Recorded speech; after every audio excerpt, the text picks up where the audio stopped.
Only the mirror exists. It's a kind of funny statement to make. It's a very unusual statement for the mind to digest, that all of this is based on a mirror. Therefore, these words will not get any attention.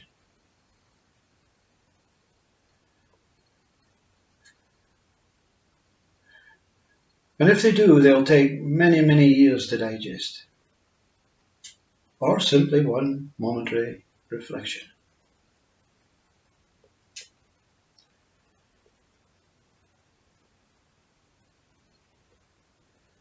So if it's some spiritual or scientific or new awakening quest for information, some sort of heightened experience your mind wants to gain from this,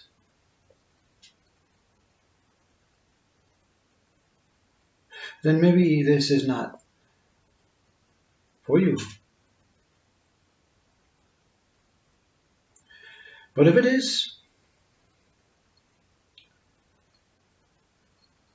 let's inquire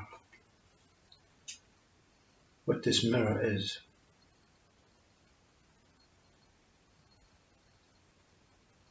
Can we do it with a mind full of information, full of folders of knowledge and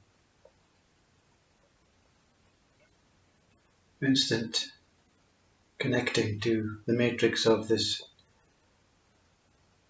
extremely intelligent mind that really has no say on what, or no understanding on what is being spoken in this statement? Only the mirror exists. So it is of no mind that you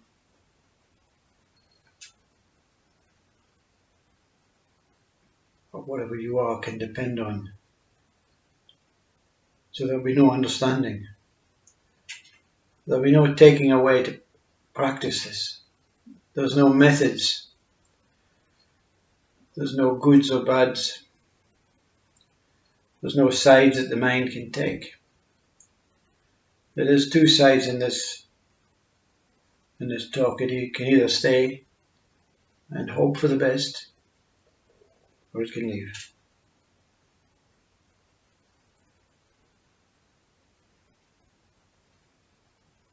If only the mirror exists.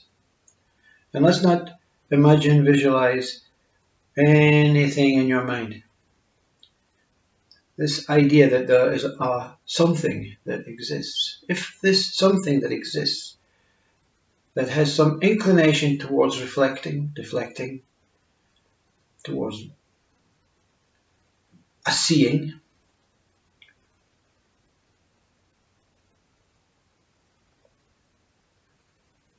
then what is it? Is there something operating the mirror? Is there something before the mirror? Is there something that created this mirror? Well, how can it be if only the mirror exists, unless that one is beyond existence, meaning before existence? But we're not going to go into that, because that really is far too deep. It really leaves no viewers to try and investigate that, what is before the mirror. This body is a result of the mirror reflecting itself through a shadow, through another being, always reflecting. Reflecting in your dictionary ways meaning recollecting, remembering, associating with, trying to connect with, come to terms with, meeting, shock. newness. All these states reflecting themselves as a human body,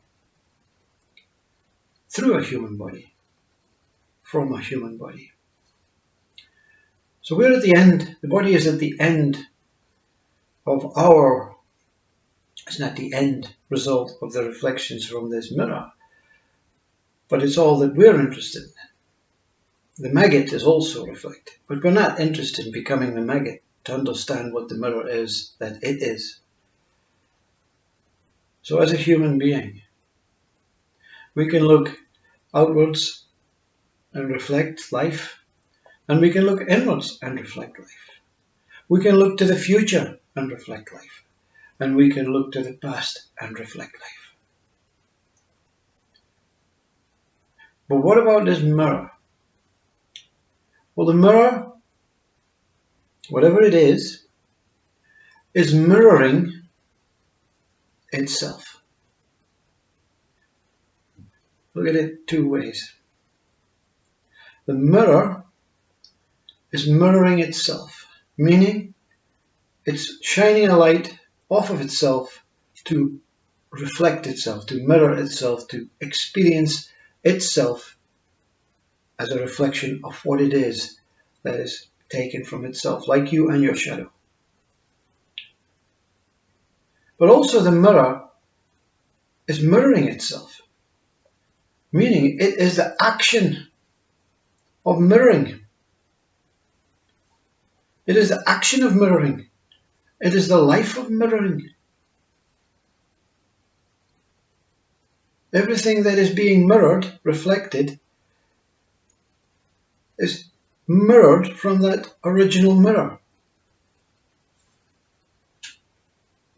You throw a stone in the lake, that still, placid, tranquil lake, and the ripples mirror themselves until they disappear. The pulse in your body, when it takes its first beat, mirrors itself throughout your life until it fades. Same as a breath. So even the thoughts are mirroring themselves. A thought appears because it wants to appear. It wants to experience itself appearing. This thought, there is no story to it yet. And the story is the problem. The story is not mirroring itself. The story is changing.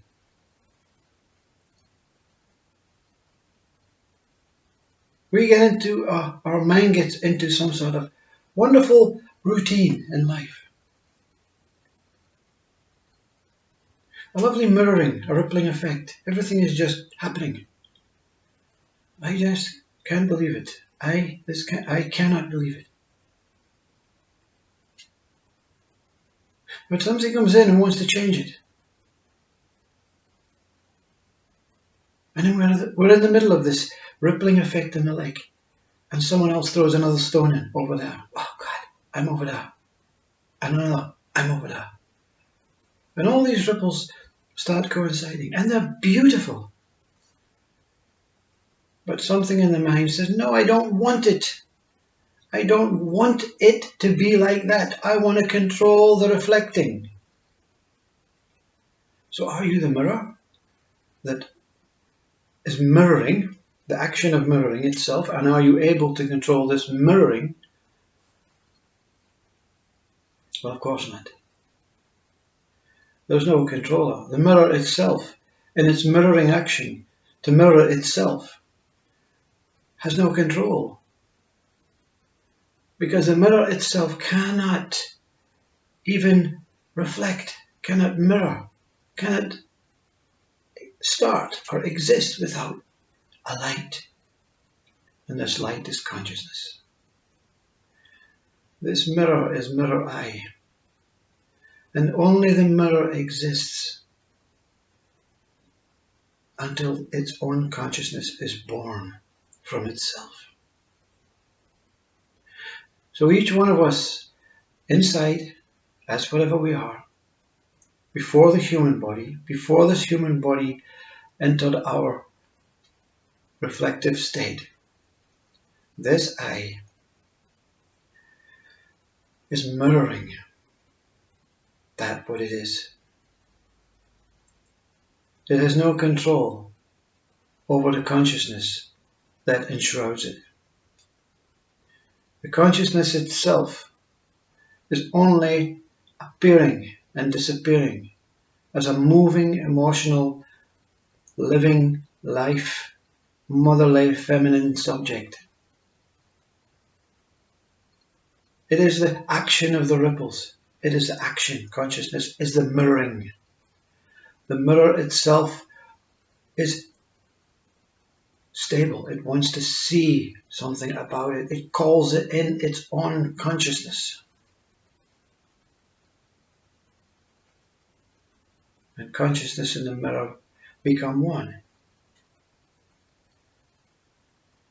When your mind becomes one with itself, when there's no separation between I and the body and I and the spirit and I and the world, these are all separate quotations, separate knowings, separate feelings, separate experiences, that I am separate. Therefore, the mind is separate from all of its possibilities, all its limited ways have been installed. I want to become limited. I want to just be this human body and remain as this human body. Therefore, I will not experience all the stones in the lake. These words simply replicate that, those of Greg Bryden, those of Ramana Maharshi, those of Hugh G. Krishna. They replicate. They're rippling in different ways. Each stone in its quality is different from another stone. Each stone is thrown heavier or lighter. Each stone goes into deeper or more shallower waters. Each ripple then becomes totally unique. Each experience is unique. So we're all speaking the same truth, but from different points of truth. Some are speaking from the mind, some are speaking from the body, some are speaking from the soul, from the spirit. Some are speaking from truth itself, that original place that Rumi and the speaker experienced. But there may be places even before that to get to this ultimate mirror. Maybe it's not possible, even out of body. We are humans mirroring humans. Everything's going around in a circle. Nothing is different. Everything is contained, appears different within the same beginning and end, birth and death. Humans have not escaped birth and death. Humans will live in the ego world of birth and death, and will die in birth and death. Some will experience spirit within human life. Some will experience soul, spirit within human life. Some will experience true awakening, true enlightenment. Some will experience this presence, this awareness of all infinite life as myself. Some will go beyond, through that door, and never return. Some may return, but the mind will be deleted because it's unshareable, unknowable. And you end up everyone speaking like this, where there's no information, no excitement, adrenaline, no purpose, no way. Only the mirror exists doesn't mean this speaker is telling you as it is. The mirror is as it is, with consciousness, its own consciousness as it is. That is truth. What lies beyond may be more, and what lies from it is uniquely yours.